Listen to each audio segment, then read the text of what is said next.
Hello, hello. Nhớ giờ con ta nè.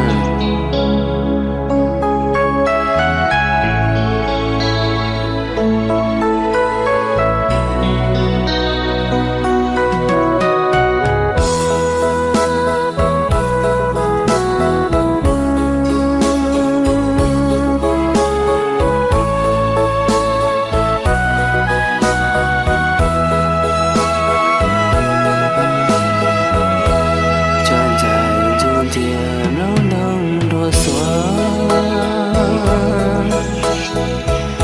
Hôm lớn chưa mùa bỏ rơi rửa nà. Chia cho khó tư lo giờ có ta.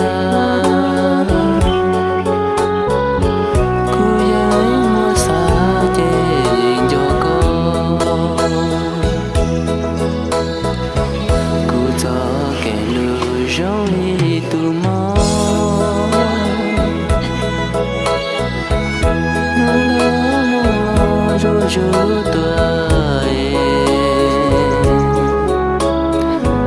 Rong đi chụp ly từ chỉ bữa đêm. Nhớ cha nói bỏ vô trên này. Cũng lớn chia lưu từ mấy rồi. Cứ lớn rồi cho ta cho lo.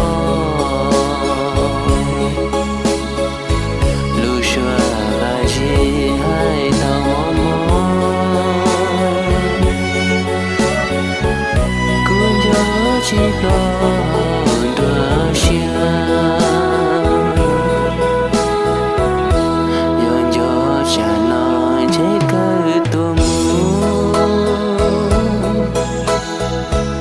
Chúa lớn chúa tư tia ly bảo gió. Tia cứ dùa tua vì yon cho con. Cứ nói cho vì cho có đau.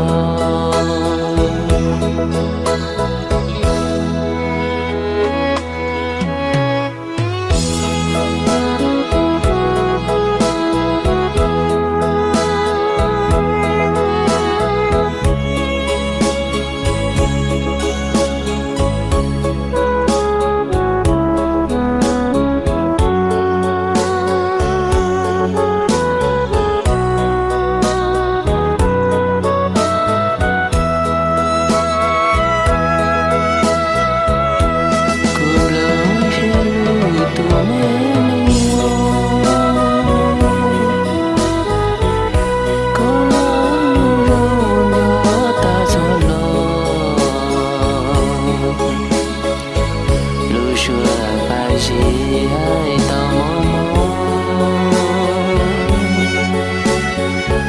cũng nhớ chiếc lo nhỏ đôi chia. Nhớ cho cha nó chế cơ tua mu. Chúa lấy chúa tư tia ly bảo gió.